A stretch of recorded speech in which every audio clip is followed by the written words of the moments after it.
right. So today, let's dive into something that you might think you've already kind of mastered, resigning from a job.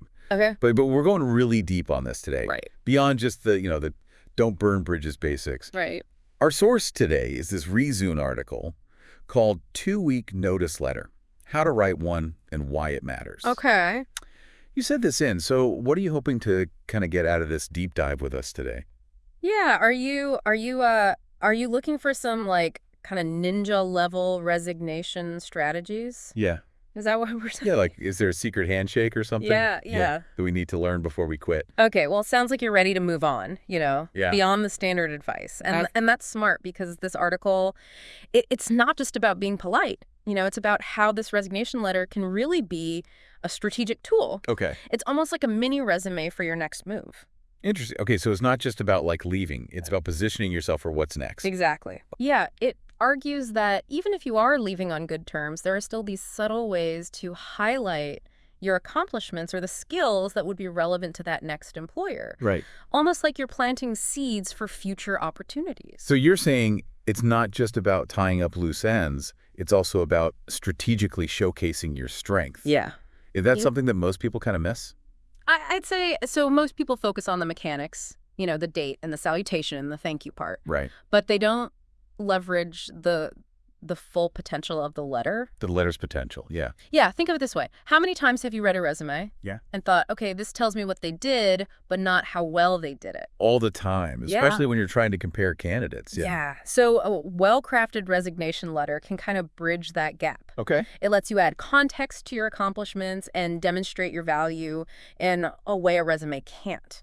So let's say, like, you're leaving a marketing role. Right. And you were really like the spearhead of this really successful social media campaign. Okay. Instead of just listing that as like a bullet point on your resume, Yeah. you could use this resignation letter to briefly highlight the results you achieved. Exactly. That's a great example. Okay. You could even quantify the results, like mention the percentage increase in engagement or the number of new leads that were generated. Yeah. It just paints a much clearer picture of your capabilities. That makes a lot of sense. Now, what about those trickier situations? Yeah. Like, what if you're leaving on not so great terms? Does the same logic still apply?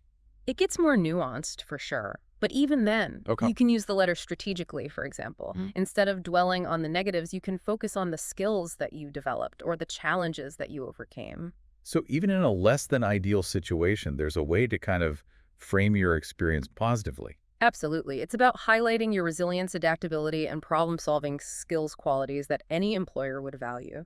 Okay, I'm starting to see how this goes way beyond the basic, like, goodbye and good luck letter. Yeah. But what about, like, the legal side of things? Okay. Does the article touch on that at all? It does. It actually has a whole section on navigating common legal clauses you might encounter in your employment contract. Okay. Things like non-compete agreements or intellectual property rights.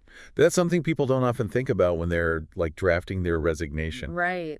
Right. And it can have some serious consequences down the line if you're not careful. The article really stresses the importance of understanding your contractual obligations before you even start writing the letter. So before you even think about the, dear boss part, you need to make sure you're not accidentally stepping on any legal landmines. Exactly.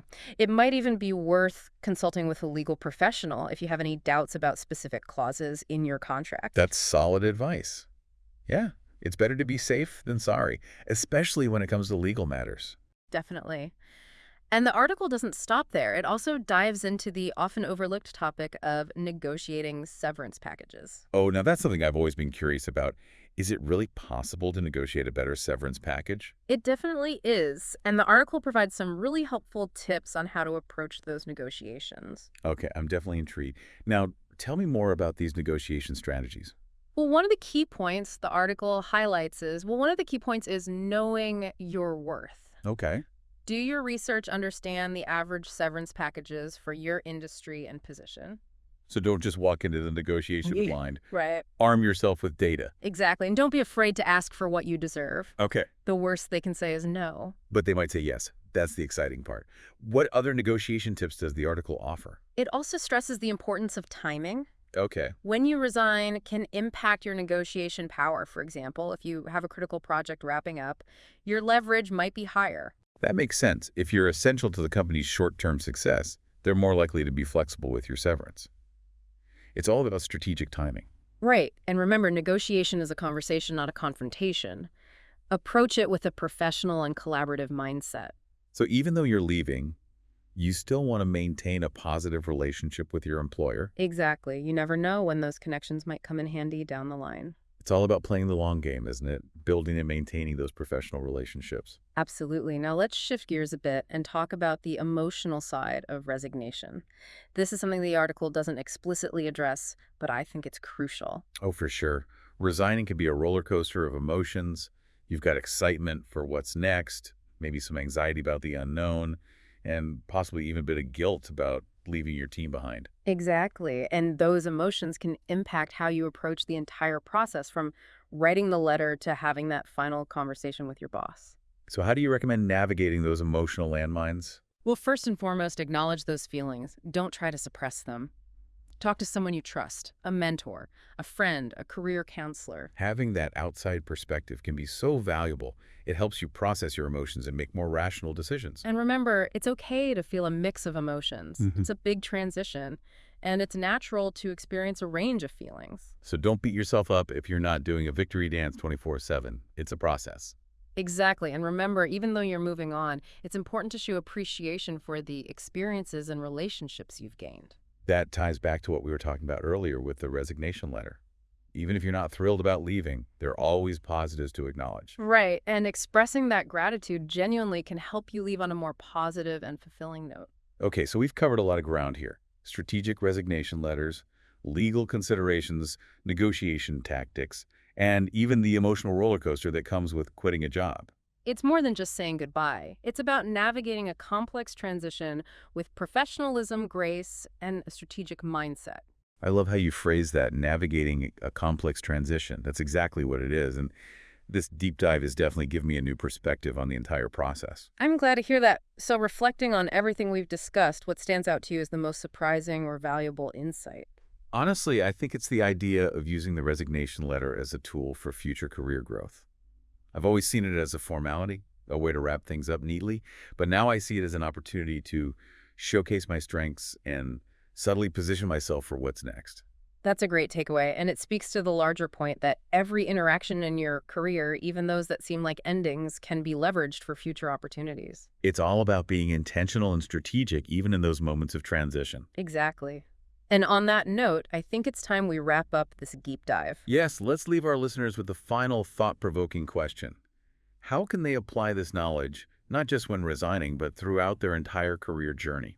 I think it's about recognizing that every interaction, every project, every challenge is an opportunity for growth and learning. Even those moments that might seem insignificant Right. can still contribute to your overall career narrative. So it's like taking a more holistic view of your career, Yeah, seeing each step as part of a larger journey. exactly. It's about being mindful of the impressions you make, the skills you develop, the relationships you cultivate, because all of those elements, they contribute to your professional reputation and ultimately shape your career trajectory.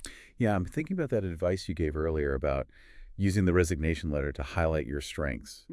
It's not just about that one letter. Right. It's about consistently demonstrating your value throughout your entire career. Yeah. So that when you do reach those transition points, you've already built a strong foundation. That's a brilliant insight. It's like you're constantly building your professional portfolio, not just through your work, but through your interactions and how you navigate challenges. This has been such an eye-opening conversation. Good. I feel like I've upgraded my entire perspective on career management, Yeah. not just resignations. And that's the beauty of these deep dives. Yeah. We start with a specific topic, but often uncover broader principles that can be applied to various aspects of our lives. So to wrap things up, let's distill this down to some key takeaways for our listeners. Okay. What are the 3 most important things they should remember about navigating their careers, whether they're thinking of resigning or not? Well, first, be strategic. Okay. Think about your long-term goals and how each decision, each interaction can contribute to those goals. Okay, number 2. Second, be mindful of your professional reputation. It's something you build over time, Okay. and it can have a significant impact on your future opportunities. Makes sense. And number 3. And finally, never stop learning and growing. Embrace challenges, seek out feedback, and constantly strive to expand your skill set and knowledge base. Wow, those are some powerful nuggets of wisdom. Thanks. If our listener takes away just those 3 things from this deep dive, Yeah. they'll be well on their way to mastering their career journey. Absolutely. And remember, even though we focused on resignations today, these principles apply to every stage of your career. So whether you're climbing the corporate ladder, branching out on your own, or just navigating the day-to-day of your work life, remember to be strategic, mindful, and always learning. Wise words. All right, deep divers, that's a wrap on our exploration of resignation strategies and career management. We hope you've gained some valuable insights and feel empowered to navigate your own professional journeys with confidence and purpose. Until next time, keep diving deep.